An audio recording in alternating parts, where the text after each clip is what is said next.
Stay more comfortable, more concealed, and in the stand longer with Osseo gear. Premium camouflage apparel created for bow hunters by bow hunters. Osseo's revolutionary patented camo patterns and innovative features are designed to keep whitetail bow hunters totally invisible and dead quiet. Elevate your game with Osseo. Visit asiogear.com and take 20% off your purchase with code TRUTH20. Mobile hunters, our buddies over at Tethered are always innovating to keep us more mobile and in the game when it counts. From the Tethered One Sticks, the Fast Pack, to the Ultra Lock Saddle, Tethered is always designing to increase comfort and utility while reducing bulk, weight, and fiddle factor of mobile hunting gear. And now, they've outdone themselves yet again by creating the carbon fiber forged Predator CFX platform, the latest fully featured mobile saddle platform that raises the bar for what's possible in mobile hunting gear. Whether you're new to saddle hunting or an old tree climbing veteran, go to tetherednation.com for all your saddle hunting gear.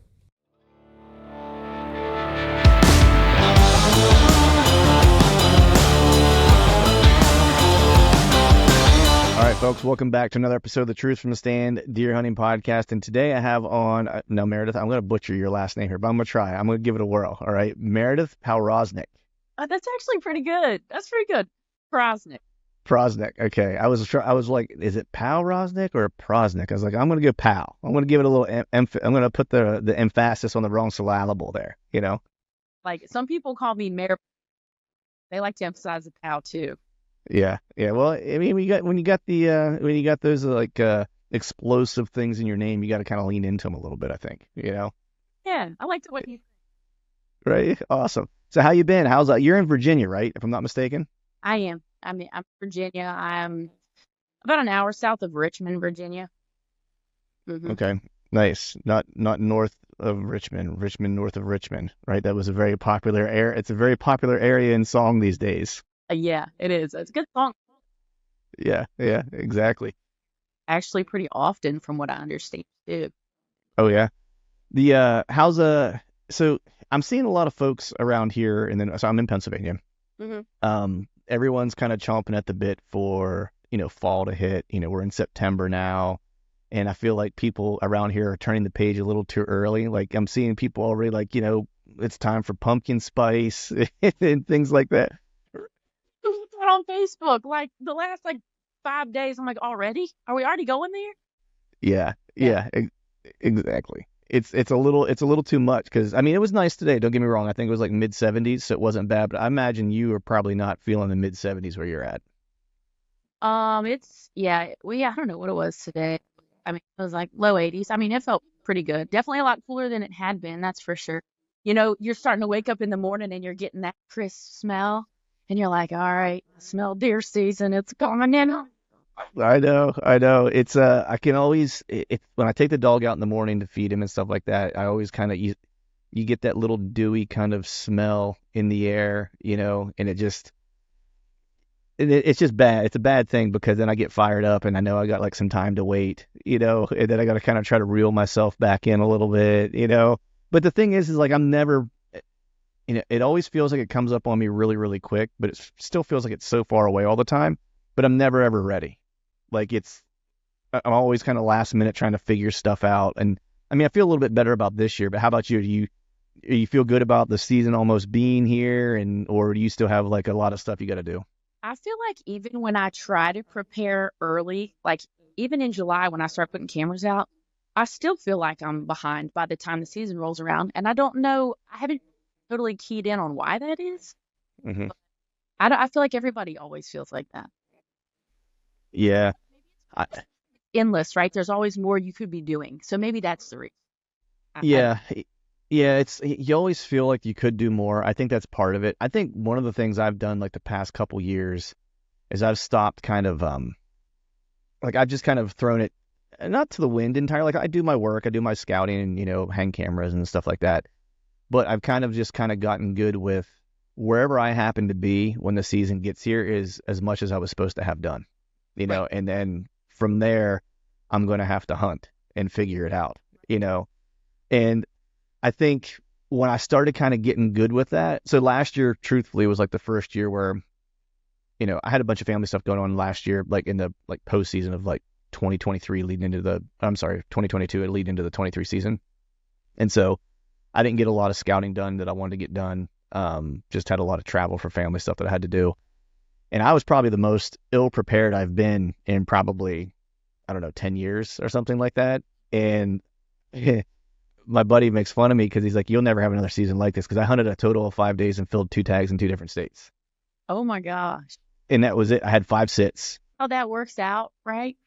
Yeah. Everything in your power to make everything just right, but it's going to work out when the man upstairs wants it to work out. That's just it. That's just it. You know, it's I mean, to be fair, it was one of the spots in PA was a spot I'd hunted for, you know, a couple years, and I had a lot of historical intel on it, and that's kind of why that worked out. And the other one was I went to Kansas, and that was the 3rd time I had been there, and I kind of knew the area pretty well, and, you know, glassed one like the first day and killed him the next day or whatever. So it was one of those things where I just had a lot of historical information that I was able to make some decisions off of. It was pretty freeing, to be quite honest, to not have like a quote unquote plan. And when you kill that first one, it's like just prep, right? Yeah. Rest of the season, I can kind of try to enjoy myself a little bit more and feel like even if nothing else happens, I've done something, you know? Yeah. Yeah. You're so right. I mean, whenever I killed that deer in Pennsylvania, I was getting ready to go to Kansas. I was stoked for Kansas. I really wanted to make it happen because it was a 3rd trip out there, and I kind of forced myself. Kind of the first year I went out there, I was determined to do it on the ground. I didn't want to be in a tree. I was like, I'm going to do it, you know, spot and stalk or ambush on glass, and like an ambush setup on them, right? All from the ground. And so with that, you know, there was a lot of like hard lessons I had to learn along the way, you know, because I'd done a little bit of ground hunting in Pennsylvania, but not like it is out there. You know, it's just a different game in that open country. And so I knew I was going to take some lumps, you know, and I certainly did, where I got busted drawing, got busted moving, like just every way you could possibly screw it up, I did, you know. And so last year I was like, all right, I feel like I've paid my dues, like, you know, and then it finally worked out, you know. Funny. I mean, you're right, but I mean, that's how we learn, right? It's it. Willing to screw up to reach you want to reach. Yeah. Yeah. I don't think anyone's ever achieved anything of, that was noteworthy without having some screw ups along the way. But so before we jump into things, I want to get a little bit of background on you. Just, you know, I've been following you for like a while. We have some mutual friends, right? I think for like 2 years, I've kind of watching your hunts and stuff like that unfold. And I know you met my buddy Moose, I think out in Iowa, because he messaged me right after.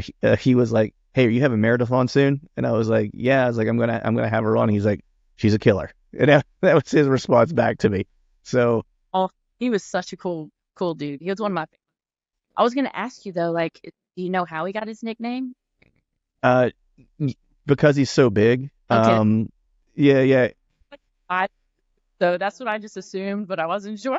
Yeah. No, it's funny the way I met him was, it was several years ago, and he had listened to the podcast, and then my buddies that own Exodus trail cameras, he was listening to their podcast and stuff, and we're all buddies, and Chad from Exodus, he and I hunt together a good bit.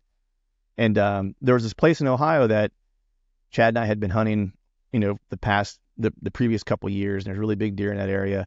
And Moose started kind of reaching out to both of us kind of simultaneously. And I don't remember exactly how it happened, but, you know, Chad kind of invited him like, "Hey, you want to come to this piece with us?" Because it's a huge piece, like 70,000 some odd acres or whatever. And he's like, "You know, if you want to kind of hang out or whatever, we can kind of show you around a little bit, because it's a really challenging place to hunt, scout, etc." And Moose was like, "Sure." And so I was driving out to meet Chad in Ohio to go down, and Moose was like, "Well, why don't you just stop and stay with me? It's kind of halfway for you or whatever, and then we can drive the rest of the way." And I've never met him, just talking online. And so I tell my wife, I'm like, "Yeah, I'm going to stop at this guy Ryan's house, like out by Pittsburgh, and stay." She's like, "Do you know him?" I'm like, "No." And she's like, "You're just going to walk into some random guy's house and like stay overnight?" And I'm like, "Yeah, why not?" I was like, he hunts. He seems cool. I was like, Picked up. That's kind of how this hunting world works, right? I mean, it's a lot of networking online, and then you just, I don't kind of assume they're good people, and you go with it, right? That's it. So I got this small little travel trailer. And how I met my buddy Aaron Hepler. I was going to this area to scout, and we were kind of talking online and stuff. And he lives not far away from me, like maybe an hour. And he had interest in going to check that place out too. And so, you know, I was like, "Hey, if you want, you know, I'm taking the trailer up for a weekend. I'm going to stay in it. If you want to crash with me or whatever and spend the weekend, you're more than welcome to. And so my wife said the same thing, like, this random guy, you're going to just let him stay. And the trailer's like 6x10, so it's close quarters. You know what I mean? She's like, you're just going to let some random guy stay with you. You don't know anything about him. I'm like, oh, it'll be fine, whatever. And we get there, and I'm talking to Aaron about it. And he's like, yeah, my wife said the same thing. He's like, what did you tell your wife? And I was like, well, what are the chances there's 2 serial killers at the same place at the same time? And he just kind of looked at me. Hey, wife. What's that? Wait, you said that or he said that? I said that. I was like, yeah. It's like, I just told my wife, I was like, what are the chances that we're both serial killers? It was funny. I don't know. It's crazy. You meet such good people, and I have met so many people through this, especially in the last couple months. And I haven't met anybody yet that I was, felt uneasy about, which is so cool. Yeah. Yeah. I mean, there's a lot of good people in the space, and just like anything, I mean, you have your bad actors and stuff like that. It's like not, it's like anything else, right? But by and large, and I think just in anything in general, the majority of the people are good people, good-hearted people with good intentions, and you pretty quickly, because of that, kind of weed the people out that aren't, and they become really obvious, to a degree, But, so anyway, we got off on a little bit of a tangent. I want to learn more about you. So, you're south of Richmond a little bit, is where, what do you do for a living? I'm a physical therapist. Ah, physical therapist. All right. Yeah, I'm familiar with your category of work pretty frequently. Yep. Yeah. I said that. Yeah. It's lots of injuries, shoulder injuries. I'm currently nursing like a dislocated finger that I made an L shape the other day, which wasn't good. Yeah, so kind of trying to bring that back. Yeah, kind of put a little damper on shooting the longbow because it's just like the whole hand hurts. Right? Righty? Are you left? I'm right-handed, and I dislocated the pinky finger on my right hand. Yeah, it was bad. I got it caught in someone's shorts, and it just and it made an L, and it popped back into place, kind of. And I taped it and finished training, and then went home and was looking at it. My wife's like, "Man, that thing's still crooked," and I was like, "Yeah, it kind of is." And so I grabbed it and grimaced and popped it in, yeah. So, yeah. You didn't get real hot when you did that? Oh yeah, I'm getting real hot talking about it right now. Actually, it's making me sweat a little bit. I hit the floor you passed out. Yeah. It was a white light, you know what I mean? The whole nine. The worst was I've dislocated shoulders so many times. Sadly, at one point it kind of got I kind of got used to it, because it would just pop out. I'd pick up a guitar and it'd go and just pop out and pop back in. I remember the first time that happened. That was from a previous injury, but that was first time it happened. It was white light hit my knees, immediately start sweating buckets. Yeah, no, stuff like that I don't do well with either. Yeah, I don't know what it is. Cleaning deer and harvesting animals doesn't bother me, but my own broken bone, I'm I'm gonna floor. In fact, I think I broke my toe yesterday. It's purple and blue right now, and I leave in 5 days for Colorado. So I'm really not too thrilled about that, but we're just going to take some ibuprofen and work. Yeah, man, getting injured before a trip, I'm always so nervous about it. And that's, of course, I have one coming up. I'm leaving in a week to head to Idaho. And finger is not too terrible thing. I'm using my compound for that, so that'll I'll be fine. It's just grabbing things is a little bit tricky. It should not be quite. Do right? I mean, I said luckily it's your pinky too, right? Because of all fingers, that's probably the best one for you. Hurt, I guess. Yeah. But the last time I went to Idaho, I ended up I tore the intercostal muscles in my ribs, and I separated the rib cartilage, and that. And what's that? When you were there? No, before I left. It was a week before a week or two before I left, and it was just I was training and I just moved a certain way, and it just everything went, and that was pretty miserable. Trying to sleep on the hard ground with that, in a tent and try to get up. Once I was up and moving, I was okay, but it was just anytime I had to get up from being down, it was just miserable. It would happen the week right before you go. You got all year. Yeah, exactly. That's how it always kind of happens. But we're in good shape now. Fingers crossed. Hopefully your pinky toe feels better, and hopefully my pinky finger feels better, and we'll be in good shape. The pinky duo here. Um, so so your physical therapist. I want to talk a little bit about how you kind of started hunting. I'm always interested to how people get started. Like I've watched some of your stuff, and I know that you have a very hunting tradition heavy family, and I know your dad is a traditional bow hunter. I'm pretty sure your brother's a traditional bow hunter as well. So I think the obvious for me is like, yeah, it was kind of written, as you were as you were coming into the world, right? But I always kind of like to hear a little bit of the story about how that kind of started and what those experiences were like. So just kind of talk me through like how you first kind of started hunting. Well, so I kind of tell people my passion for hunting really didn't start with hunting. It actually started kind of more so with just wanting to keep up with my brothers, right? So my dad was a professional water skier at Cypress Gardens, Florida. And he served as like a human ski for Johnny Carson. And I mean, he was competing there and he was jump and barefoot trick skis and everything.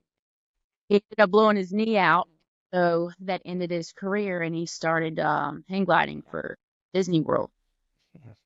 Then he came home and he opened a bar and he did so many things, right? And so me, I'm between both of my brothers. I got an older brother, he's 3 years older. My younger brother is a year younger than I am. And so when we were little, we had a place in Claremont on the James River before Hurricane Isabel hit. And he would take my brothers. My older brother was probably like 8. My younger brother was 4, I guess. And I remember he had built a boom on the jet ski. He called it the baby boom. And he taught them both how to barefoot ski off of that boom. And he'd bring them back into the beach. And I just remember seeing him light up. Because me and Mom be sitting on the beach, and he'd come back into the beach with the boys. And he'd be like, you wouldn't believe it. Like, they barefoot skied. They did such a good job, blah, blah, blah. And he kept going on and on about them. And I just remember sitting there thinking, like, God, I want that. I just admired my dad so much. And I saw how proud he was of them. And I was like, God, like, I want him to be that proud of me. So I got to thinking about it. And I remember, I was tiny. I was probably 5. I was probably 5 years old. And it took me a couple days to really gain up the courage to tell him I wanted to do it. But I was like, I have to. Like, Meredith, you have no choice. I went up to him one day and I was like, Dad, I was like, I want to go barefoot skiing. Like, I want to learn. And he just was like so surprised by it, right? Because he just hadn't thought, that I'm his little girl, that I would want to do that. He questioned me. He was like, you realize you could really hurt yourself like this. Your eyelids are going to get peeled back, blah, blah, blah. And so he took me out there and I did it and he lit up and I got that reaction that I had just wanted so bad. And then from there, it was like that with everything. It was like, he took my brothers out. He was taking them out deer hunting and taking them turkey hunting. And I was at home with Mom and I was, feeling the same way. And so one day I was like, Dad, how come I don't get to go hunting? And it wasn't because he didn't want me there. He just hadn't thought about it, And he was like, well, sure, if you want to go, I'll take you. And so I started going. And honestly, when I started going when I was really little, I didn't like cold and I was hungry. And like the thought of like harvesting an animal to me was not appealing. But I was very determined in keeping up with the boys. And then, the more that I started doing it, I just started to fall in love with it. And it just became an addiction. And so now, like, my dad and I were still inseparable with it. It's so cool because we bonded so much through it. And some of my best memories of my entire life are in the woods with him. Nice. What successes or failures, both of them. I mean, it's crazy the amount that you learn just about life out in the woods with family. Yeah. Yeah. Hunting's got such an interesting, like if you let it, I think for me, that's probably one of the coolest things as I've gotten older. I don't know why, but I was thinking about this today a little bit where, you go through these kind of phases in your life, to a degree. And I was thinking about it from a hunting context where it's, used to be, I just wanted to go because it was a blast, right? And to your point, I wanted to just be out in the woods with my dad. I wanted my uncles to kind of see me as like a young man, not a kid, And so you're always trying to gain their favor, to a degree, or, live up to their standards or whatever the case is, right? Be one of the crowd. And then you go into this area where it's like you start to kind of drift off on your own a little bit, and now you're kind of challenging, your goals, or you're measuring against yourself to a degree, right? It's like, what can I do? What can I achieve? How good could I be at this, right? And you start chasing more mature deer and stuff like that, right? And start upping the ante a little bit for yourself, whatever that means for each person. And then you kind of come full circle, and you get to a place to where the woods almost becomes the sanctuary it was when you were a kid, but you didn't realize that that's what it was. Right. Right. And to me, it's like I kind of have come to that spot where I love scouting and spending that time in the woods, like with my dog, just looking for sheds or whatever the case is, almost as much as I do during hunting season, and I would say even sometimes maybe even more, because there's no opportunity for pressure. Right. It's where you find your peace, right? Mm-hmm. Get away from everything, and it takes you back to what really matters in life. Yeah. Yeah. You get a lot of time by yourself, you get to do a lot of thinking, and we don't get afforded that very often in our lives any longer with how we're digitally connected to everything and stuff like that, and so it was something Cody and I were talking about in the last podcast we did, was just about being present, in those moments. Like, if you can truly just stop and be present, right? Like you've already won the day at that point, right? The moment when you're in it, it's not till you look back later and you're like, wow, that was amazing. Like, did I take the time to fully grasp how great that was? Mm-hmm. Yeah. Well, then the thing is too, is like, anytime I talk to, buddies of mine and stuff, like, guys that I've hunted with, or even just guys I meet, through the podcast and stuff, and you start talking to them about previous hunts, and they start kind of thinking of the moment, whether they filled a tag or whatever the case is, right? And most of the time, one of the first things that comes up is the people they were with, not anything about the actual hunt itself, like not anything about the strategy that they use, not anything about releasing an arrow or walking up on the deer or whatever the case is. It's always, I was with my brother, or I was with my best friend, or I was with my whatever, right?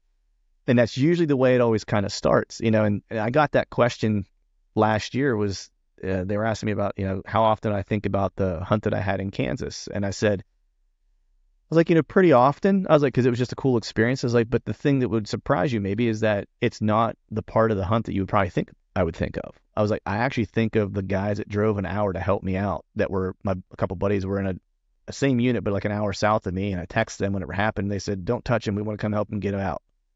So they drove an hour, cut their hunt early, drove an hour to come help me drag him out, because they just wanted to be there. I was like, and that's the part that I remember. I was like, that's the first thing I think of when I think of that trip, and I was like, it's very telling, I guess I should say. It really is. You just feel like, or I just feel like, the relationships, it takes your relationships to another level when you experience these emotional moments with these people, right? Mm-hmm. I think about that a lot when I go to recover my deer, like my brother, Mm-hmm. my brother Van, who is also a trad hunter, and my dad. Like, we're like the little trio, right? Anytime anybody shoots one, the three of us link up, and then we all go in together. And those are some of the best memories. It's highs and lows of all. Yeah. You're right. I mean, it's so much about the journey and who you're with, because ultimately, like, when you're doing it by yourself, it's not nearly as special.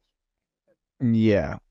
100%. Like, I love to hunt by myself. Like, I'm a loner a little bit in that way, only because I like to be untethered. I'd like to not have to worry about someone else's, like, are they doing okay? Are they upset? Are they mad? Are they angry? Are they having a good time? Like, I don't like to be responsible for someone else's emotional well-being during that time, and that's why hunting buddies are so important when you pick them, right? It's like you have to kind of like to do things the same way. Right. And it's kind of like, it's kind of like friends, right? They say that, your best friends you can have like count on one hand, very much the same way with your hunting buddies. Like if you find someone who you can hunt with, who you have those same values and the same thought process, they're going to become one of your lifelong friends. Like it's inevitable because Yeah. of just the way that you think and the way that you process situations, Yeah. especially something like, turkey hunting where you're working together as a team to make something happen. You have to be on the same page to an extent, you know? 'Cause of course, these guys hunt together for the first time, and this guy did this and this guy did that, and they're all so frustrated. And when you go out there to hunt, you want to be able to enjoy yourself. So you're going to be picking people who have a similar thought process, so that Yeah. y'all can breathe and have fun. And if it doesn't go right, you're not mad at the other person. You're laughing because you both are so stupid. You know? Yeah. Yeah, exactly. Well, I'll tell you this though, you'll never see anyone want a turkey hunt with me because I'm a self-admittedly the worst turkey hunter on the planet. Like I'll go out and I'll hunt, and it ultimately turns into like a shed hunt and scouting for me. Like I'll see like, oh man, there's an old scrape with a licking branch, and it's like turkey season just ended for me. Like within like the first like hour of like turkey season, like it was 2 years ago, and I went and slept in the back of my truck at this place that I wanted to scout part of the day, and I wanted to hunt part of the day. I got up and had a bird ripping off the roost like right away, and I was like, well, I'm gonna try to catch up with that bird. So I started working around the mountain. He shut up, and I ended up seeing a turkey, and then I thought I was kind of headed in the right direction, and all of a sudden I came across a pretty good shed. I was like, oh man. And then I had a camera that wasn't far from there. So I found a shed, and I went to the camera. There's a huge scrape, and I'm like, turkey season just ended. I was like, that was it. And then I was on the deer season. Like, No, when it comes to, you're just like, yeah, I was done. I was like, turkey season just ended. I didn't hunt another day of turkey season. I kept scouting. Like every time I went out, I just scouted. I think I carried my gun with me one other time, just because I was like, well, if one wants to be stupid and walk in front of me, I was like, I'll certainly kill it. I was like, but aside from that, I was like, it's probably not going to happen. But so your I don't want to say your introduction, but your start into hunting was kind of part and parcel to that, getting closer to your dad, really, right? That was kind of like the idea, and being part of that tribe that you kind of saw with your brothers and stuff. And so I'm curious, like, when did hunting kind of change for you to where you started thinking about hunting differently, that it wasn't necessarily like, yes, it's always partly that group, right? And there's that connection, but like, I have to imagine to continue to do it the way you do it, and how, and the success you've been able to have, it's not just like that's the reason any longer. Like it had to change at some point for you where you were like, yeah, this is now something evolving into something different. yes, you're right. So when I was, yes, I guess I was 15, right around 15, my dad handed me a pair of climbing spikes and a recurve. And, he had always had us shooting those, little recurves when we were little and stuff. And I climbed a lot of trees and ate a lot of tree bark, let's just say. Um, Oh yeah. eyelids full of tree bark. It was so bad. Finally, I was like, yeah, I don't know about this. I think I might transition to something different. But, I did that with them for a good while, and I just really wanted to be successful with the trad equipment, because Dad had always emphasized to me how challenging it was, and that, when it comes to the hunting world, the percentage of men who actually hunt with trad equipment, being so small. I don't know what that is now, because it seems like it's definitely exponentially growing. But back in the 90s, when he was bow hunting back 70s, 80s, I guess, with it, but it was, much smaller, I would even imagine. So I kind of got into the trad stuff, and then the trad stuff is really what caused me to start becoming more so addicted to it. You know, I I played sports and I did a lot of things, and I I like to think like I was pretty athletic, and things came not easy, but relatively easy-ish. And the trad stuff, that didn't come easy. And you know how it is. It was just like, I don't know. It was the challenge. It was like I just became addicted to the challenge. And then when I finally had some success, that's when it just blew up. When I finally was successful in killing an animal and actually recovering it, that's when I was like, oh man, I can do this. Like it took me a while. I had several opportunities when I probably should have been successful and I wasn't. But I mean, it was hard because I was also going away to college and then I'd come home and try to shoot. I mean, I was shooting in my house at college. You know, I lived in the top of the dorm there, or not in the dorm, but we had a house and I lived in the top of the house. And I'd put my target in my closet and open my closet doors and I'd back up to the window and I'd be trying to shoot. And that was my practice for when I would get to go home to go hunting. And it was hard because I never had the time to actually put in to be as successful as I wanted to be. And so then I went away to get my doctorate for PT school and I was gone another 3 years. So then I came back home again and then I started trying to do it again. And once I finally moved back home and really settled down here and started having time to practice and put the time in that I needed to put in, that's when things started really blowing up for me, I guess you could say. Yeah, it's funny you mentioned time, right? Because it's one of those things that, oftentimes, no pun intended, people want to rush results, right? We're in such a, microwave. We live in a microwave society where everyone wants microwave results, right? But there are certain things in life still that just require time, where there is no substitute for it. It is literally time behind stick and string is the only way that it happens, right?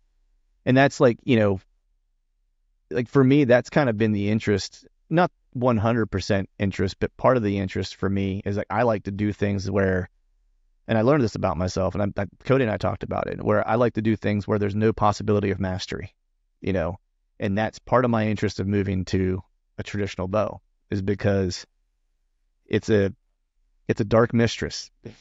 Some days that bow loves me and I walk outside, and even though I've only been shooting since, February, let's say, I mean, there was a week, not last week, but the week before, my buddy that kind of got me into traditional archery and kind of helped me build my first arrow gave me my bow. He was like, here, don't buy a bow yet. He's like, just use this one. Just take this one and use it. And he's like, when you're done with it and you eventually buy your forever bow or whatever, he's like, just give this to somebody who wants to get into archery or wants to get into traditional, like use this to help them.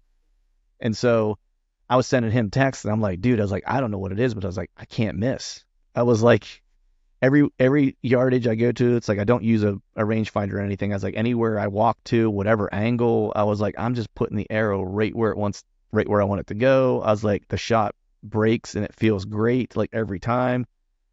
And then this week I'm like, I'll shoot 10 arrows and like 5 of them are good, 2 of them are like okay, and 3 of them are like, what the F are you doing? I'm like, And he's like, yeah, it really perfects your 4-letter word vocabulary. Oh man, does it ever?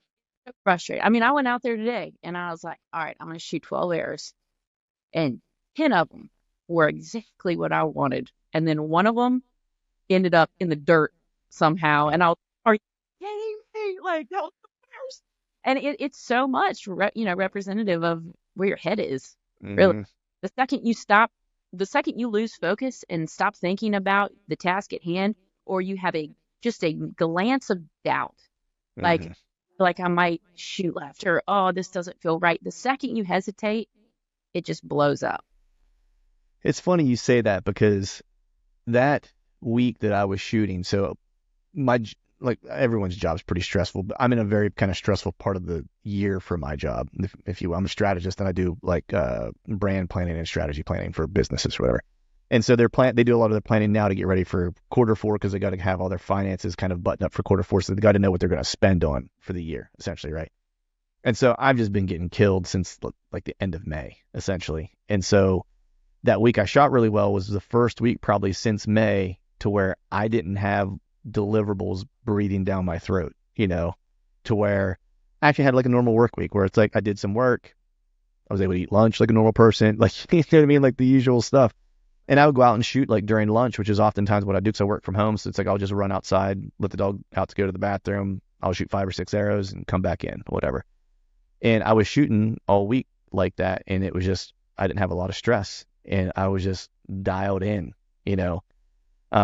Coincidentally, I felt great at the jiu-jitsu gym too, where I just felt real dialed in, and I hadn't felt like that in a little while, you know. It's because my mind was always kind of somewhere else, and it's so true. It's why I like travel hunts, because it forces me to be dialed in because I have nothing else to do, Right. you Right. know. So, in the zone, yes, like don't have service, right? And you're forced to just be present, like we were talking about earlier. Yeah. So I want to talk. So I don't know much about Virginia. Well, you probably know him. One of my few buddies that I have in Virginia is Nathan Killen, which I'm sure you probably know Nathan. And so I've known him for a little while, and I know a little bit about like the area that he hunts. I don't know, I forget where exactly he lives, but is the area that you're hunting, is it similar type of like mountain terrain, big woods type stuff, or what types of terrain are you in? And I don't want you to give anything away so people aren't trying to find where you're hunting and get on all your bucks and stuff like that. But just like in general, what's the setup kind of look like? No mountains here, kind of hilly, basically. A little bit of ag. I don't hunt a lot of ag. Well, I say that. A little bit of ag. Swamp, marsh, hardwoods. Nice.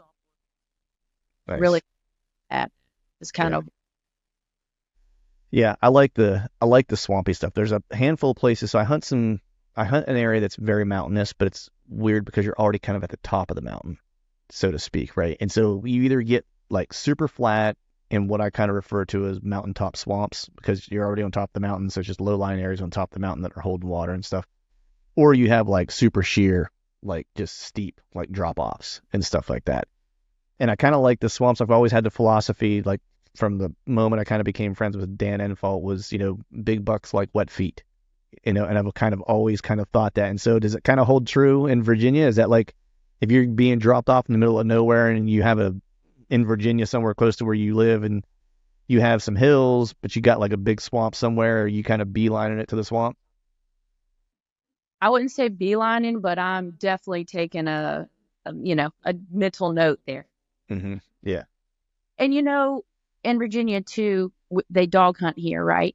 And so Yeah, that's right. when I was little, my dad would put us in the canoes and would take us out squirrel hunting and stuff. And they'd be running dogs. And those dogs, I mean, the deer would be running away from the dogs. They go straight to water, right? Because I think they associate that with safety. They can jump in those, rivers, and they can cross the river, and the dogs are off their trail and they get away from them like that. So I also feel like that, might be part of it, or a concept to consider as well. Yeah. What, how often, I'm trying to figure out how to ask this. I often will use water access up here to get rid of people, right? To where I'm just like, get in my kayak and head into a piece, and it may not be the best piece on the planet, but I know it'll be relatively undisturbed, right? Because I live in the suburbs of Philadelphia, so tons of people around here in a large metro area. Like even when you get out to the burbs and out in like, farmland close to where I'm at, you still have tons of people. So I'm just curious, what kind of pressure does the area have that you live in? And, are you finding yourself having to use water access at times just to kind of get away from the traffic? I have used water access, yes. That absolutely does help. And when that's available, that's the go-to, winner right there. Yeah. But a lot of properties that I do hunt are relatively, anywhere from 30 acres to 200 acres, Okay. I have a couple different areas that are, they're, just private properties, basically. And I try in areas where, there's not big hunt clubs around me, where I won't be so disturbed. Once shotgun season comes in, it helps me because I'm bow hunting year round, and I try to still hunt all the way through until January. So it helps me because, at that time, usually when the dogs are dropped, a lot of times those big bucks will go nocturnal if they don't move out of the area. So I'll try to find areas where I'm not surrounded by that to kind of give me, a little less pressure on the deer, and then helps me to pattern them a little bit better because that does become difficult. Right. When's that shotgun season come in down there? November. So Wow. yeah, I don't know the exact date, but like second week in November, I think. So when stuff's getting real good, kind of. Muzzle loaders second week in November, and then shotgun comes in a couple weeks after that. So what's like your if you had to pick like a 3 or 4 day window of the season, you could only hunt those 3 or 4 days. What would they be? Maybe the week before Halloween in Yeah, October. that's Yeah, your go-to. that's my go-to. I Yeah. had the most success that week. Big moon. Um, it's been good for me. That week Yeah. is all where I'm just like, what's Yeah. weather is changing. You're hoping you're getting the right weather. Right. And even the week before that. And honestly, you know, as years go by, I'm actually starting to, because I have to take my time off early because my Mm. schedule obviously starts to fill up. But now I find myself even, the second, yes, second and third week of October, I'm seeing a lot of action as well. So I'm Hmm. starting to find myself taking more time off during that time as well. I've also really wanted to kill a buck like in velvet still, and Mm. that happened. I hope that one day that will. But yeah, typically it's the last 2 weeks of October are when things are really hot. Right. Yeah, it's funny that yeah, it's like the 15th through like the 20th, we'll call it. That's probably my favorite time to hunt in Pennsylvania. Like I like to, usually take a trip during the rut, and I'll go somewhere. And last year was Kansas. This year I'll be in Missouri. And that's more so because I'm going on short time and I need the movement of deer to kind of help me out because I just don't know. I usually go into the place blind. It's like I usually have never been there before. I just walk in and try to figure it out in 7 days and kill something. That's, just it's kind of a challenge, right? I kind of like that approach.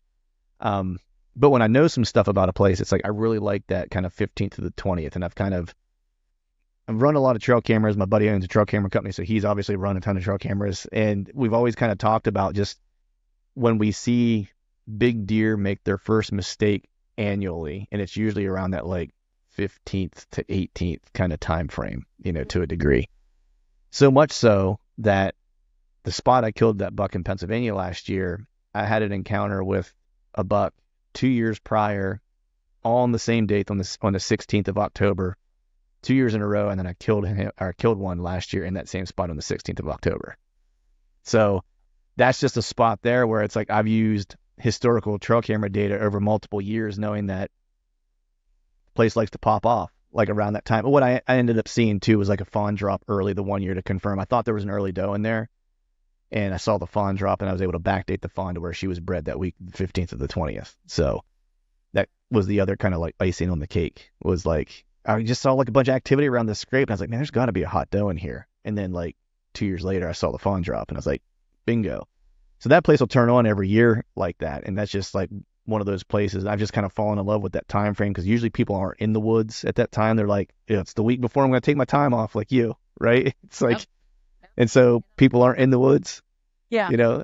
You learn, and I'm like, oh, Meredith, you need to start this a little sooner. So Yeah, yeah, yeah. but right, people will offer up spots every now and then, and I'm like, well, I'm kind of getting to the point where I'm realizing that it's quality over quantity, right? I'm I have several places that I've hunted for, a good while. Mhm. And learned so much spending time in those places after so many years that it just makes it a little bit easier because you kind of Mhm. understand already where typically, they're bedding, they're moving Mhm. through what their patterns are, and that obviously helps. Whereas like you get, oh yeah, you can hunt me, you can hunt my land, you can hunt here, you can hunt there. Then it's like you're so stretched far, between all of them, and you're trying to assess everything you have everywhere that you're not putting enough focus on a single place to really hone in and be successful. Yeah. So I don't know, it's been a process. I've learned so much. I could go on and on just about from, my mess ups and Yeah.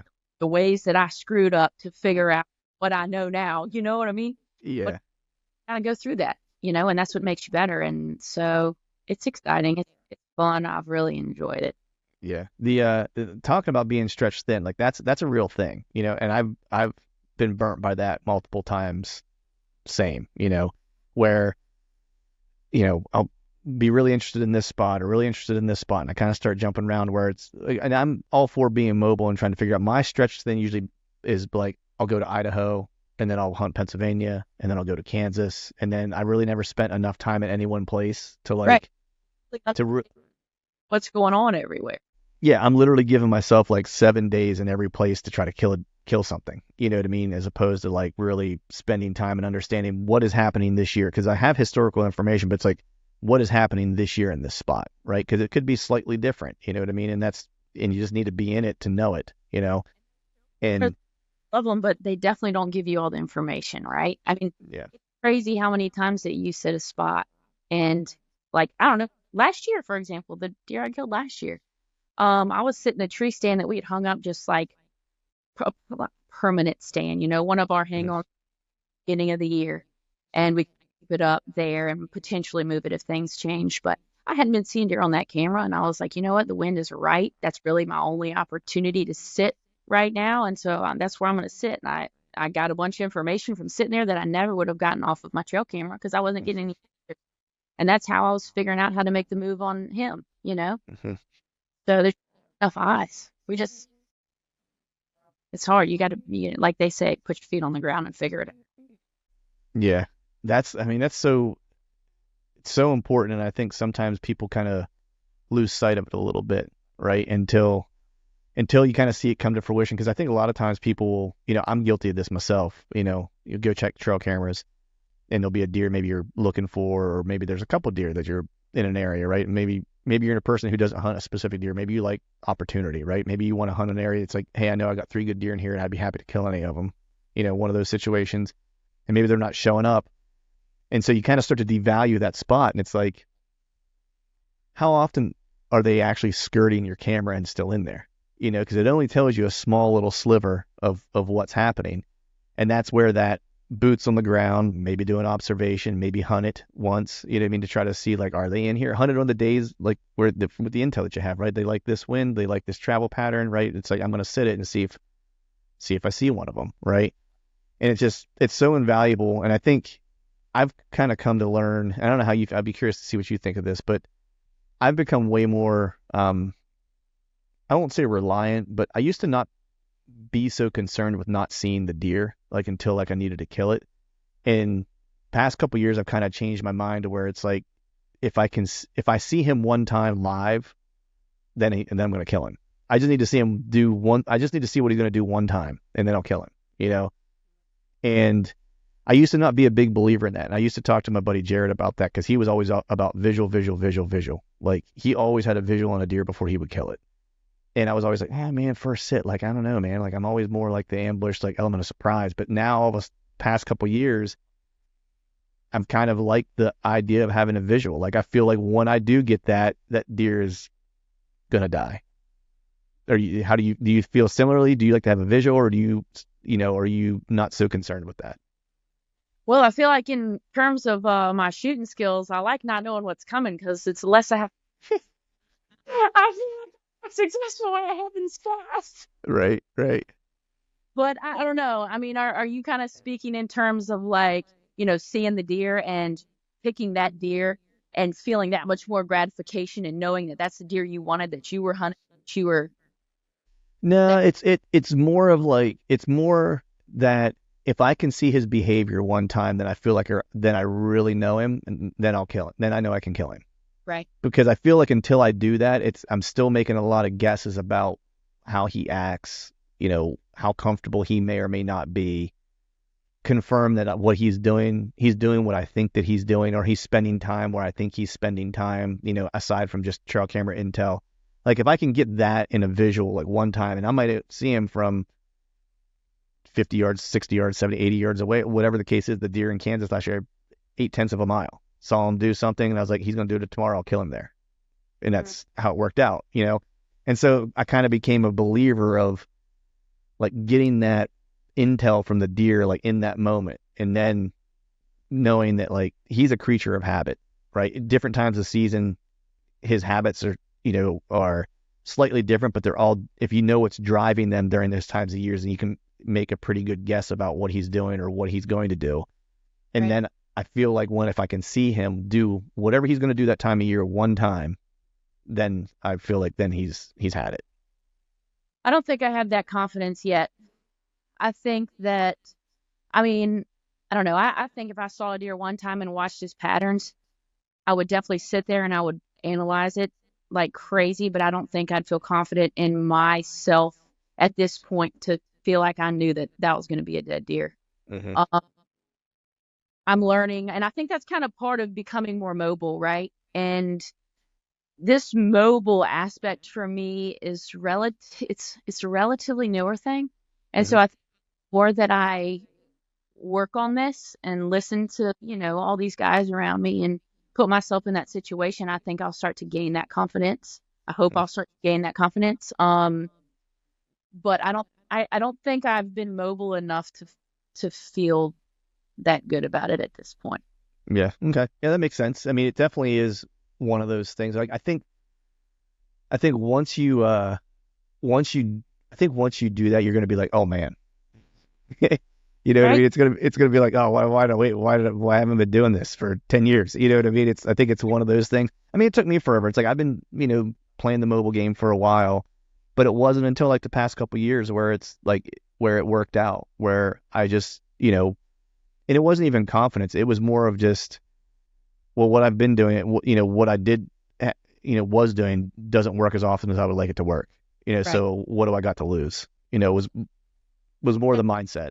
I think I have been still kind of timid, that aggressive hunting style is something that's new to me, and that, that's what helped me be successful last year, I'm kind of learning it. I'm kind of figuring it out, but I like to think that, yeah, that'll definitely take me somewhere. So I love Cody talk about that kind of stuff. Yeah. I here all day and just soak it in. Yeah, that dude's next level, man. Like I love talking to Cody. He's one of my favorite people. Like we always joke that we wish we lived closer together because we'd probably train together, hunt together. You know what I mean? Because we both like a lot of the same things. And he's been doing it. He's just got some really interesting takes on things, and it's born from him just being willing to go try things. You know what I mean? It's not academic for him. It's boots on the ground, figuring it out, trying stuff, Right. the like- whole, I'm sorry, go ahead. Oh, I was just thinking about, different examples, like getting in close to their bedding and stuff like that. Like I've always been very timid to do that. And I mean, I've seen one of the biggest deer I've ever seen in my life that I hunted one year. I mean, if I had believed in being more or not believed in, but been more knowledgeable about the mobile aspect of things, I really think that I could have, potentially put him on the wall. But You take out potentially and just say, I would have put him on the wall. You got to speak it into existence, right? right. But I mean, so then of course, then the following year that the whole mobile concept and like listening to him talk about getting close and getting up in the bedding and not being timid and not being too scared to move on him. I mean, that's what worked for me, and for so long, I was so nervous to get that close. I mean, of course, I would hang different stands, but I would just never go into the areas that I was scared to go into because I was so nervous about bumping them out. Yeah. Yeah. That's one of the things I think, I think when you learn, I don't want to say learn, but if you have a good kind of sense of like what that deer's temperament is or whatever the case is, because Cody talks about this. He's not the only guy that talks about it too. It's like I've talked to other guys about it, and it's like when you start to understand a buck, a mature deer, or whatever the case is, you start to get a sense of like what you can and can't get away with. You know what I mean? Like some of them, it's like they're real spooky. You know what I mean? It's like in one false thing, and it's like that you may not see that deer again, right? And some of them are just such homebodies, and they're so confident in the area that they're in, that when you do infiltrate, as long as it's not, an obscene infiltration, right? That you can probably get away with a little bit of funny business with them. You know what I mean? And it's all just kind of based on what that deer's temperament is, right? That deer, I think when Cody and I were talking about that deer that he shot last year, that was a deer where he was like, I could get all up in his business, you know what I mean? And he was a bully deer and he wasn't going to take it. He's like, it was almost like my presence pissed him off, you know? Right. And I'm not there. Like, that's like, you know, I still like, I'm kind of like in the middle where it's like, I'm trying not to booger it up. You know, I feel like I could press the envelope a little bit, but you know, it's like, but he has like a level of confidence that I don't have, you know? But we're all work in progress, man, you know? So it's Right. And that's what's been so cool about kind of getting into this group of guys. And it's just like, it's eye opening. And, you know, there's one thing that I like to do, it's keep an open mind, because every year is being successful in different ways. Right. And so hearing the way they do it and kind of adding it to my toolbox and seeing what we can do with it. But I've learned a lot. I've really have learned a lot. yeah, I mean, that's the coolest thing is that, you know, whenever you, at least for me, it's like as I kind of get pieces of information, I think when we're younger, we hear someone talk about something and it's almost like we think of it like the gospel, right? It's like, well, this is the way you have to do it. And they're having success this way. This is the way you do it, right? But it's just like, you know, a pitcher, right? Or a quarterback, right? If Phillip Rivers comes to mind, because he had the worst mechanics of any NFL quarterback I've ever seen, right? But the dude put up Hall of Fame numbers. Like, so why would you ever change his throwing motion? You know what I mean? It's like, Well, it's kind of too how I think about form with traditional art, right? Because great, yes. it's you can talk to someone who believes very strongly in what they do, and they could tell you you're doing it wrong, you should be doing it like this. Yes. My mentality with it is like, okay, obviously there's more than one way to skin a cat, right? Mhm. And it doesn't matter how you're doing it. If you're doing it the same way 1,000 times and you're hitting the spot you're aiming at because you're so repetitive with it, eventually, even if you're doing it the wrong way, you're going to get good at doing it the wrong way, right? Yes. Yes. And so that's kind of my belief with it. And I think I go there because my form is so bad with my shooting that I'm like, hey, it's working. That's That's awesome. But I mean, the kind of, I guess the parallel to that when we start thinking about like hunting strategy or tactics or approaches or whatever is that you take all this stuff from, you know, I've had this show for years now, like 8 years, right? I've talked to like some of the best hunters on the planet, right? And the biggest thing that I kind of learned over all those years of doing it was that not everything that a guy does that is great, you know, and maybe he's a great hunter, it may not just work for me. It may just not fit into me, my personality and things like that, right? And so you start to kind of, you know, take a little from this person. You start to take a little from this person over here, and then you start to take a little bit from this person over here, and then all of a sudden you start to have your own kind of approach, and it's all borrowed from stuff, right? It's like listening to Led Zeppelin. It's like, yeah, they took stuff from every great blues writer ever. You know what I mean? It's like art. It really is. yeah, it is. No, I mean, that's a great way to say it. Like, whenever you get right down to it, like, being a really good bow hunter in general is an art, right? Because it's like, you have to be so adaptive and so aware and so perceptive. And there's no other, that's such a great explanation, right? And the best ones are all borrowing from someone else. Like, as you ask, you know, you ask a great hunter, like, who their influences are, right? They'll be like, you know, Miles Keller, Barry Wenzel, Bobby Worthington, right? It's like they got it from somewhere. When you get to the old school guys, like when I was talking to Bobby and asked him, like, he had one guy that was like local, but they didn't have like media. They didn't have like magazines or anything like that. So it's like they literally had to learn on their own, you know? And so those are and it's no wonder why their woodsmanship was so strong, because they had no other option. Right. They had to get out there and fail at it and figure it out. Yeah. So as you think about, like, as you know, you're hunting, as you continue to hunt, like, how do you see your hunting style kind of evolving from like even like 5 years ago to now, or maybe even from now to like the next 2 to 3 years? Like, how do you kind of think of your hunting evolution? Well, I mean, I guess for me, it's more so the mobility and the aggression, right? Mm-hmm. I kind of just started out, you know, typically we'll go in maybe, I guess, a month or so before the season and kind of see what's going on, assess the situation, check for sign, do whatever, and all the main spots like we were talking about that Hmm. we have hunted for years where we know these are, hot spots. We'll put stands up, and then of course, then we'll check for sign in other areas and kind of specialize those areas as well. But I would always just kind of, we'd put, 20 hang-ons up or something, and then we would just kind of move based off of, Hmm. the what was going on, thermals and everything else. But through, kind of since I've really just started listening more on social media and with the Lone Wolf crew, like this whole mobile aspect, um, I like to think that I'm going to become a lot more mobile and aggressive. And being more mobile makes you think about things to a whole nother extreme too. And trying to get them under, 20 yards, then it goes even further, right? So Hmm.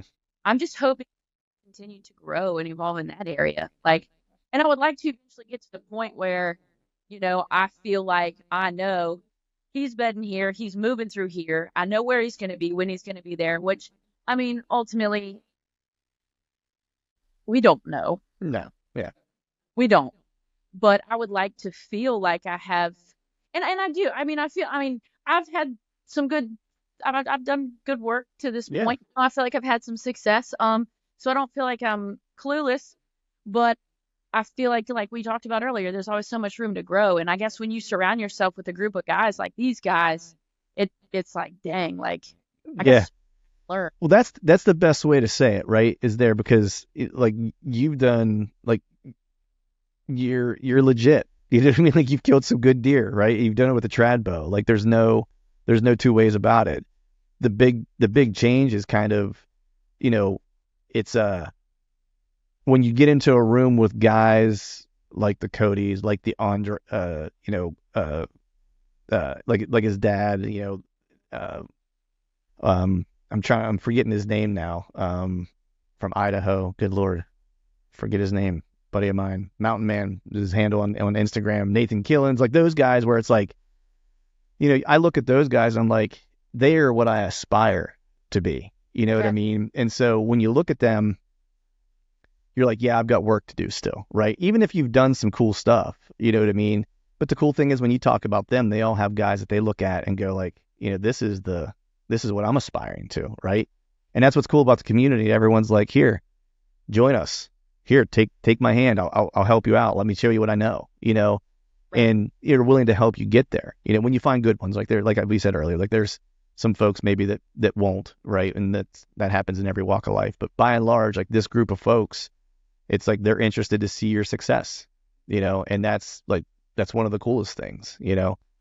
Um, so I want to pivot now. I want to talk about the deer you killed last year because we said, like you said, you're not a newbie. Like you've done some good work last year, being a great shining example of that good work. So tell me a little bit about this deer. Like, did you have history with this deer? Did you know of this deer for a while, or how did this deer come into your life? I did not have history with this deer. Now I was hunting that spot. Like I said, I had gone in there because I wasn't getting any pictures on my trail camera. I went in there because the wind direction was right, and I hadn't sat it in a long time. And my other stands, I didn't really want to sit because of, the wind direction and other factors. And so I was like, all right, I'm gonna go sit it and I'm just gonna see, see what I see. So I sat the stand and I ended up seeing like 20 some deer just sitting that stand. Nothing was close enough to have a shot opportunity, but I mean, I was able to kind of assess the situation from afar. And I was watching the way they were moving, and then I had a really nice 9-pointer come. There was a creek beside me, and across the creek, much thicker, and it's more so like their bedding area, a little bit open over there. And I watched this 9-pointer come down this trail and cross the creek coming towards me and went back behind my tree stand. And I got to thinking about it, and I was like, man, like 2 years ago when I was hunting that monster, he was taking the same trails. And I just remember thinking, like, and it's funny because every year I've moved a little closer in, a little closer, but I haven't made the jump. But I mean, every year I've gotten closer and closer and closer, right? And so it's been evolving, and then 2 years ago I killed a nice deer and it was because of the same thing, And so anyways, I got out of the tree and I told myself, I was like, I had been thinking about, I had just kind of gotten in with the, Zach, Rob, and, all them. And I was listening to Cody talk about hunting aggressive and not being afraid to move in on their bedding. And I was like, Meredith, if this isn't your sign, I don't know what is, And I was like thinking to myself, when the wind is right, I'm going to go in there and I had just gotten that new lone wolf stand. And that was the first time I'd had anything. Well, I mean, I'd used climbers in the past, but sometimes it's just difficult with the climbers when you got a bunch of limbs sticking out and whatnot. I was like, I'm going to take my lone wolf over there and I'm going to find me a tree on that trail and I'm going to see what I can do. And so it was probably 5 or 6 days later. And I was actually at a bridal shower or something day. And I was like, are you? So I took my hunting stuff in the back of my car. And of course, I had showered, I used Herbal Essences shampoo and everything. I go to this bridal shower and I'm racing out of there because I'm like, if I can leave it by this time, I can get in the woods, the wind's right, everything is good. And I knew I smelled terrible, but then I was like, you know what?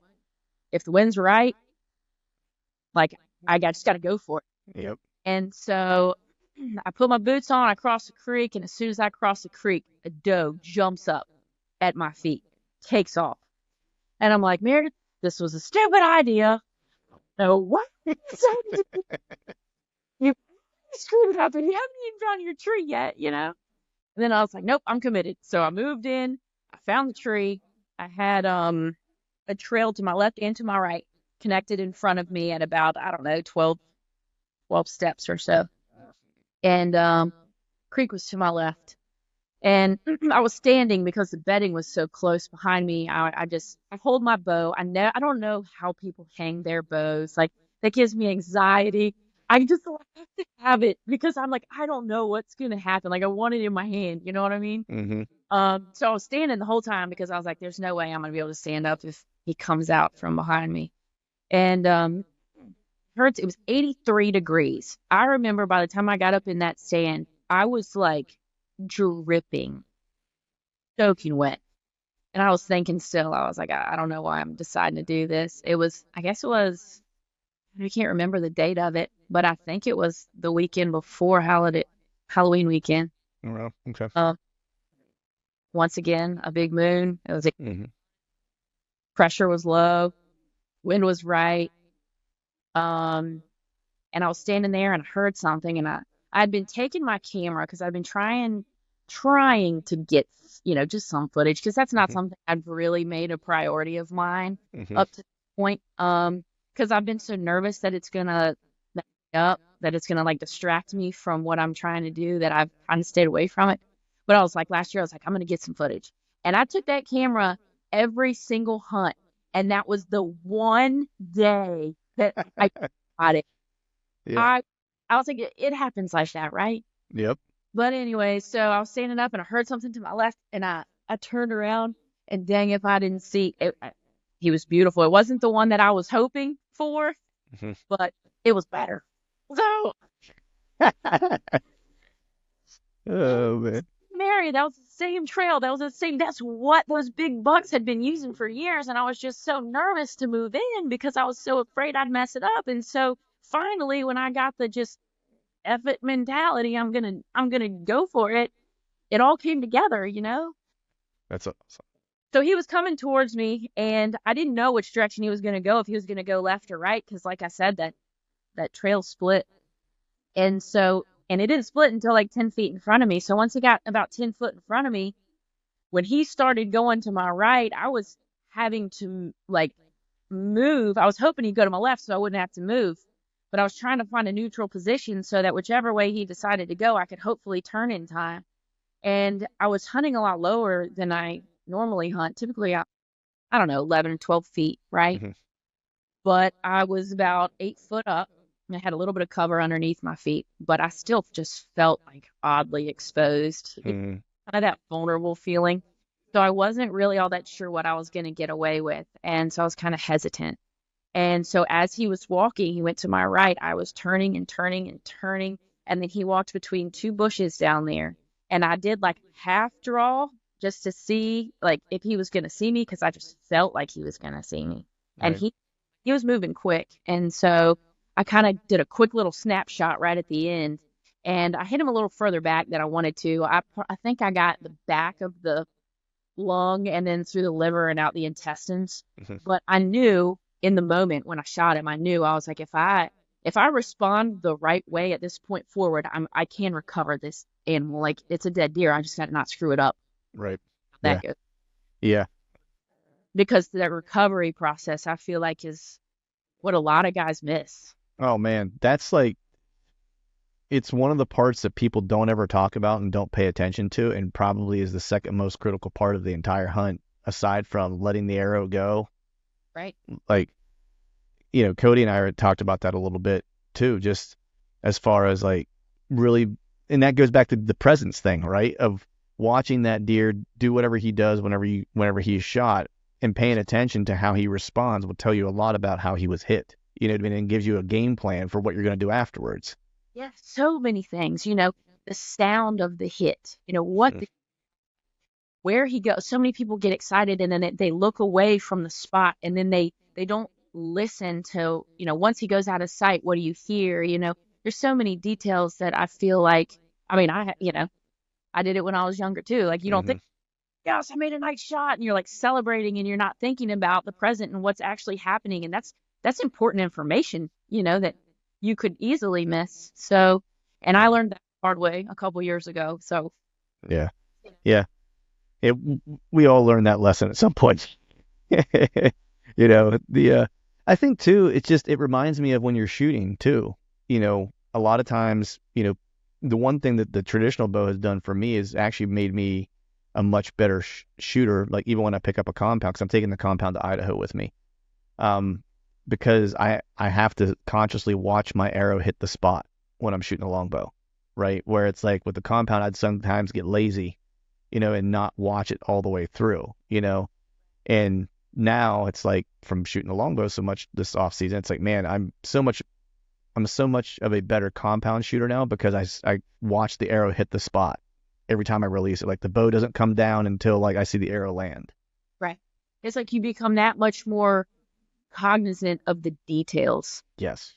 Yeah. You have to be almost not a perfectionist, but I mean, hyper aware.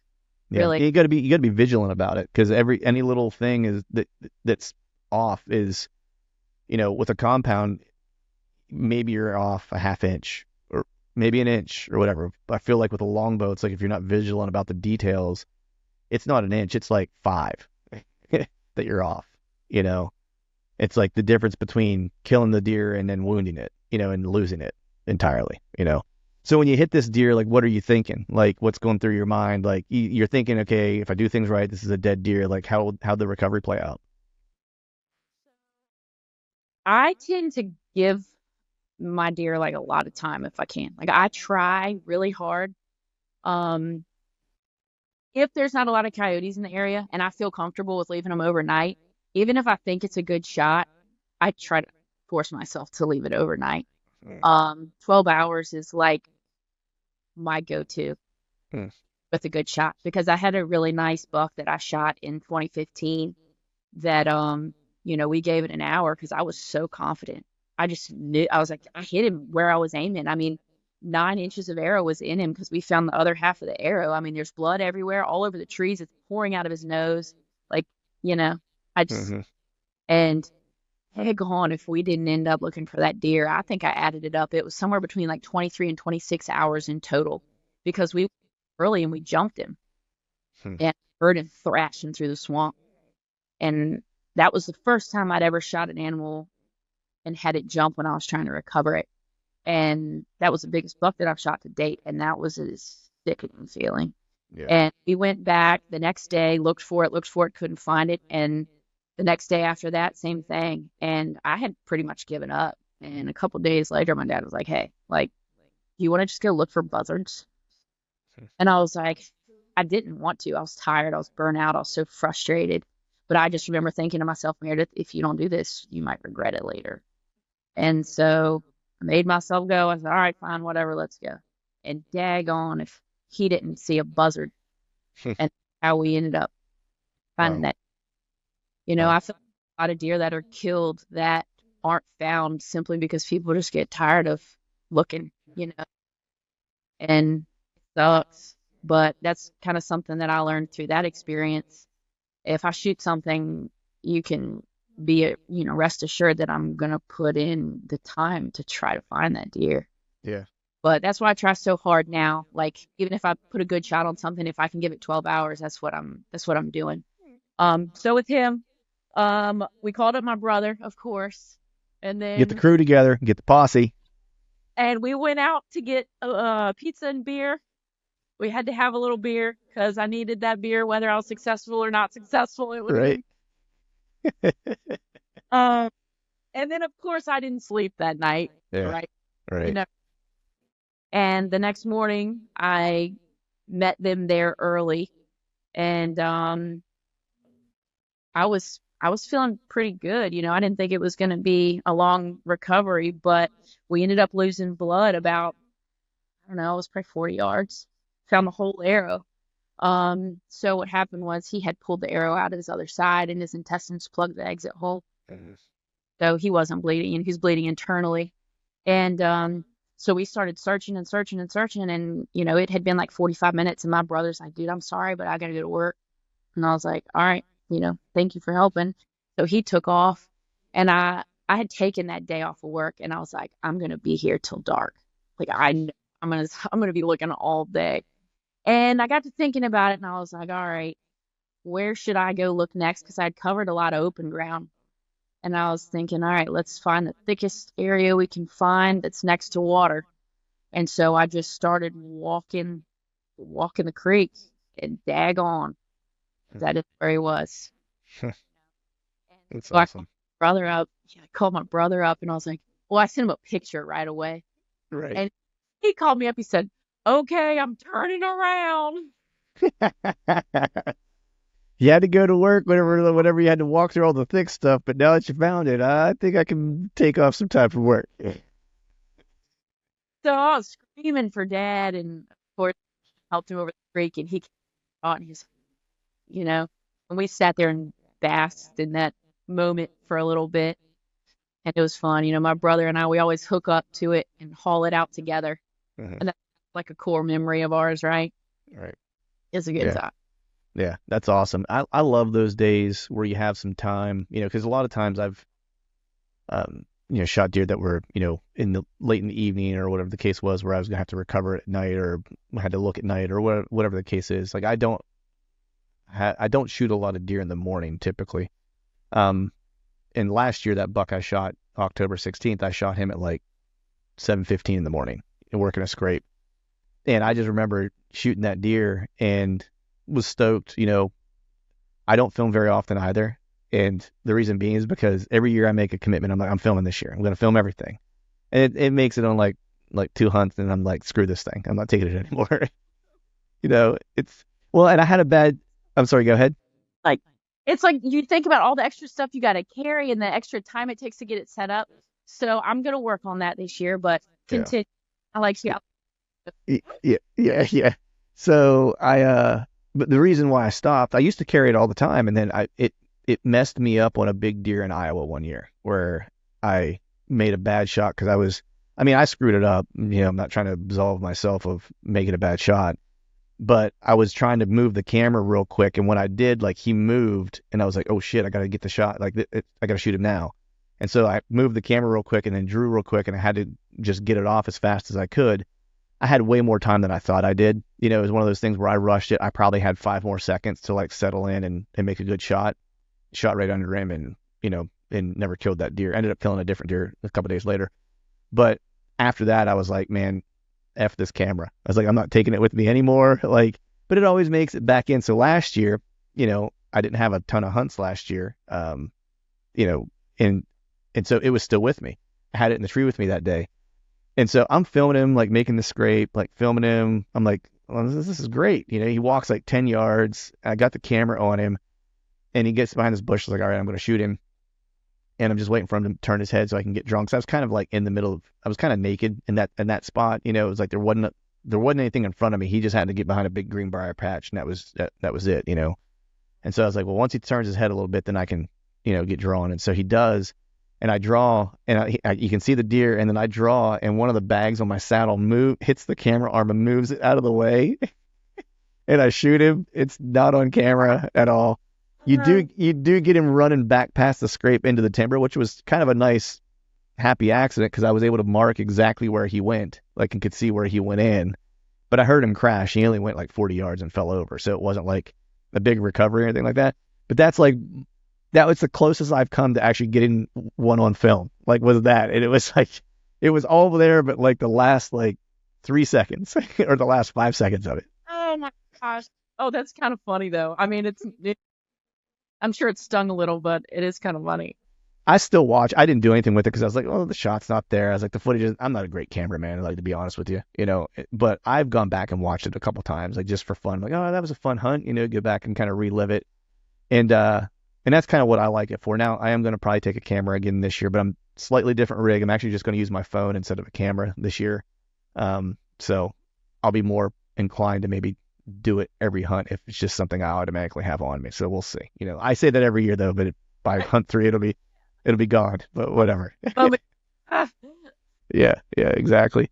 But so killed a killer deer last year. That's a killer story. Like, I love the fact that you made the move. I love the fact that you smelled like Herbal Essence walking in there, because I'm a big like, I used to be a big scent nerd, and when I started doing a lot of travel hunting, that all kind of went out the window because it's like I go days without a shower. You know what I mean? And so I'm like, whether it's deodorant or my own stink, I don't smell right to the deer regardless. You know what I mean? That was like, so that kind of solved me of that. On a normal day, I am a little bit of a scent freak. Like, I try to control everything I can as best I can. That just happened to be a day where it just wasn't in the cards for me. I just had to go. Right. Well, maybe the secret sauce is Herbal Essence. Maybe that's like, yeah. I buy every bottle, man. Right. It's about to be sold out. There's about to be a whole new trend going on, That's awesome. So all right, so let's jump into this year real quick. What do you got going on this year? You mentioned you got your broken pinky toe. You're headed out west. So what do your plans look like for this year? And any deer on the hit list, so to speak? Well, I fly out Friday for Colorado for an elk hunt. This will be my 3rd year going out there. My dad's got a family friend who used to do a lot of hunting with, back in the guy's awesome. And he's from Ohio, and he is heading out there. And so I'm going to go out there and meet him. My brother's actually out with him, and we're going to, and then I'll be back. I don't know. I think I'm there from the 6th to the 15th, I guess. So it'll be a little while. So pray for me, man. Yeah, for sure. If I have success with that thing, you'll hear it from wherever you are.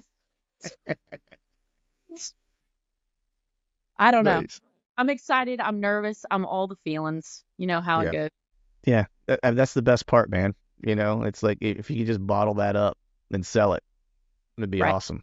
But just being out there, last couple of years I've gone out there. I haven't had a shot opportunity, but just being out there, even when you come home, even if you don't come home with anything, you still feel like you've done something. Yeah. Clearing your head for a whole week, having no access to your phone. I mean, it's so good for the soul.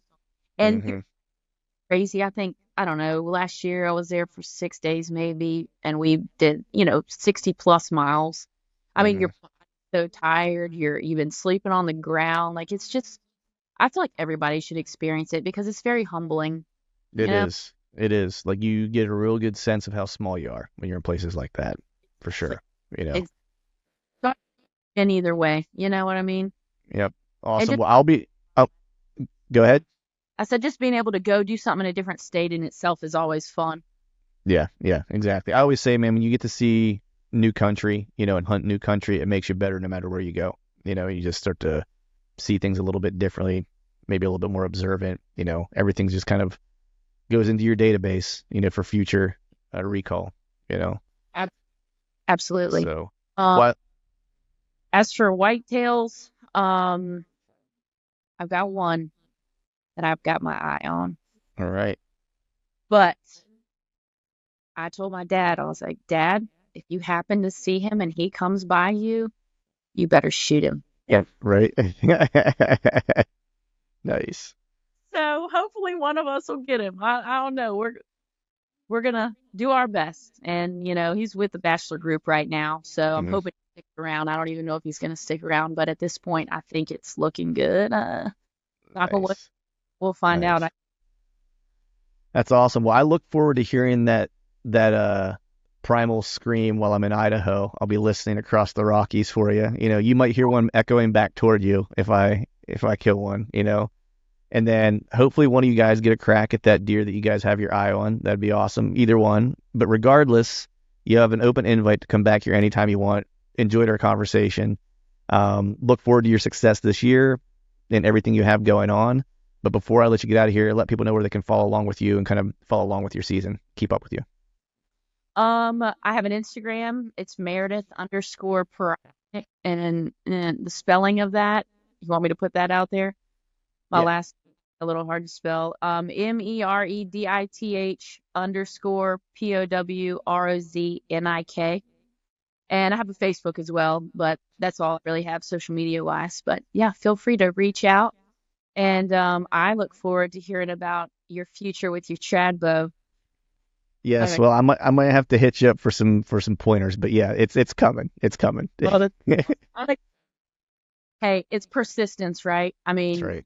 Up at some point, but it's just about back up and keeping after it. I always say I'm too stupid to quit things, so it's going to happen at some point, Awesome. Well, I appreciate you, sister. This was awesome, and I look forward to seeing you soon. And we'll get you back on here sometime, maybe during the season, and do some catching up. Heck yeah! Thank you so much. I really enjoyed it, and I hope to talk to you soon. All right, folks, that is a wrap for today's show. I'd like to thank all of you for listening, and if you haven't yet, please head over to iTunes and leave us a 5-star rating, and be sure to subscribe to the podcast. And hell, while you're at it, head over to YouTube and give us a sub there too. And before I shut this thing down, we need to give a big shout out to our partners who continue to help us make this podcast possible. Osseo Gear, Tethered, Exodus Outdoor Gear, and Genesee Beer. And until next time, we'll see y'all.